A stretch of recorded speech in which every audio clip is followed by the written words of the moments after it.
finally saw what it actually looked like. Starting in 1908, the newly formed National Child Board hired a photographer to investigate and report on the industries employing children. The photographer was Louis Wicks Hine, educator, sociologist, and member of the Progressive Movement, a period in the United States that saw a wave of political activism and social reform. Hine emphasized the potential role of photography as a tool for social reform in a speech he gave in 1909 called Social Photography, The Camera May Help. He said, "The dictum then of the social worker is let there be light, and in this campaign for light we have the light writer, the photograph." He traveled extensively, gathering information, interviews, and images of working children across the country.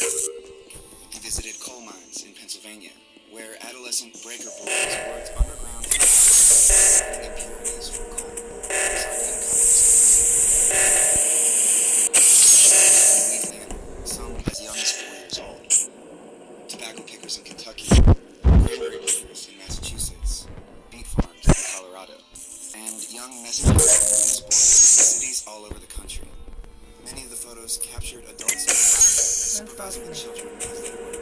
Using live access to schools and factories, recorded outside, and documented the images of its workers, whose shifts often lasted weeks.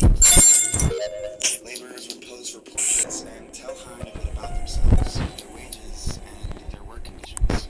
Sometimes they showed their horrific injuries and described what happened, like this boy from Bessemer City, North Carolina, whose hand got crushed in the gears of a cotton spinner. We know that because each photo, numbering over 5,000, includes a detailed caption written by Hine. Hine coined the term photo stories to describe this marriage of images and text, and it's a big part of how the photos humanize the lives of child laborers to an indifferent public. But it's also his photographic technique that makes them feel so personal. Let's use the photos of cotton mill workers like Sadie as an example. First, many of these photos are framed the exact same way, just substituting a different worker. Hine was trying to show that each child's experience was part of a widespread problem, and the repetition in the images signals that. You can really see how intentional the framing is when you look at how the image of Sadie appeared when it was first published in a Progressive magazine in 1909. It's opposite a nearly identical photo of a different worker, set so that the symmetry of the two images makes the machinery seem to go on and on.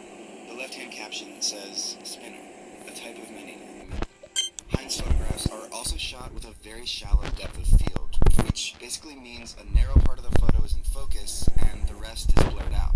A photo with a deep depth of field would look like this one by Jacob Riis, who was photographing New York City slums around the same time. Notice how the playground in the background is in focus, just like the kids in the foreground. Now look at Hine's portraits.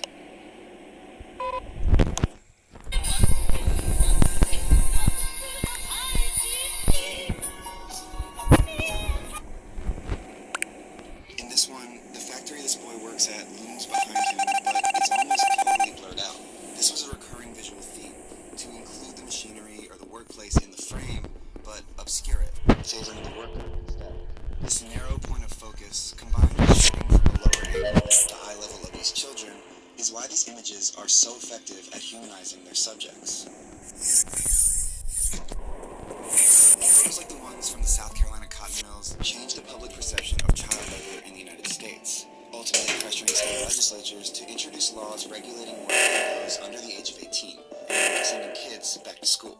Louis Hine went on to photograph the construction of the Empire State Building in New York City, using the same dignified techniques he photographed child laborers with, considering the perspective of his subjects, with a narrow focus, emphasizing the worker, not the machinery. Hine was one of the first to use a camera as a tool for social documentary, to shine a light on the mostly unseen. He understood early on the power images have to tell stories. As he said in that 1909 speech, take the photograph of a tiny spinner in a Carolina cotton mill. With a picture thus sympathetically interpreted, what a lever we have for the social uplift.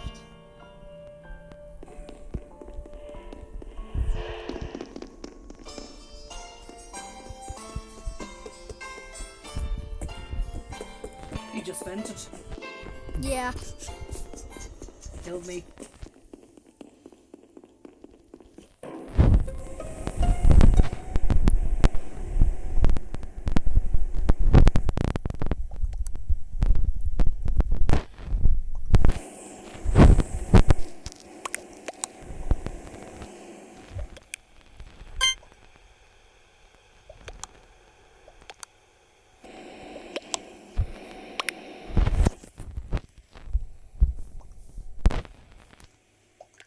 Many women are sold to human trafficking gangs once they cross the... Something terrible happened in these dollhouses.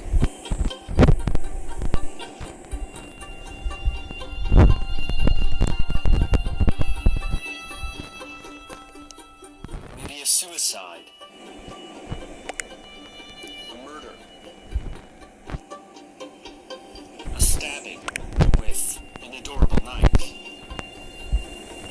These dollhouses are part of Frances Glessner Lee's Nutshell Studies of Unexplained Death, which she made in the 1940s and early 50s.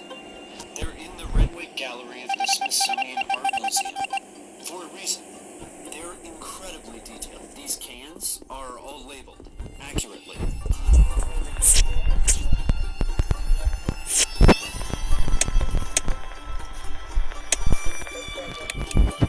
And these dollhouses are used by law enforcement to train and to develop analytical capabilities. But these artful dioramas actually contain two mysteries. What happened in these houses? And why did Frances Glessner Lee spend her time and part of her fortune making them perfect? This is Three Room Dwelling, and it's a dollhouse murder showstopper.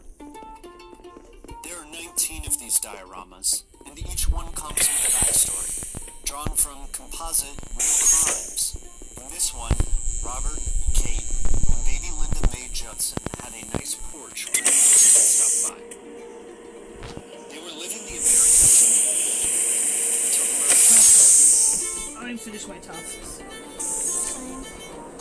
As you start to sort of investigate You all killed the me again, evidence, Brown. the first time Yeah, I Brown approached favorite. this case, I looked at it for a couple of Following Black. hours. I took tons of pictures home and I analyzed them for hours trying to figure this out because it doesn't seem like things add up. There's a blood stain that's in the baby's room. It's just a blood pool and there doesn't seem like there's any kind of trail from it. It's just sitting there.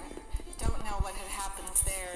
There's bloody footprints that are leading into the bedroom. Black looks The like he's husband just is following lying on the people. ground on some of the bed coverings. We have no idea how he died. He's covered in blood all over his...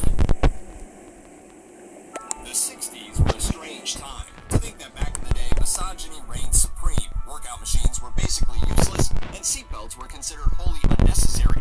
Without further ado, please buckle your seatbelt before we take this cringe-inducing trip down memory lane. History is full of crazy weight loss devices. The craziest might be the vibrating belt workout machine, which was supposed to jiggle the fat off while you just stood there.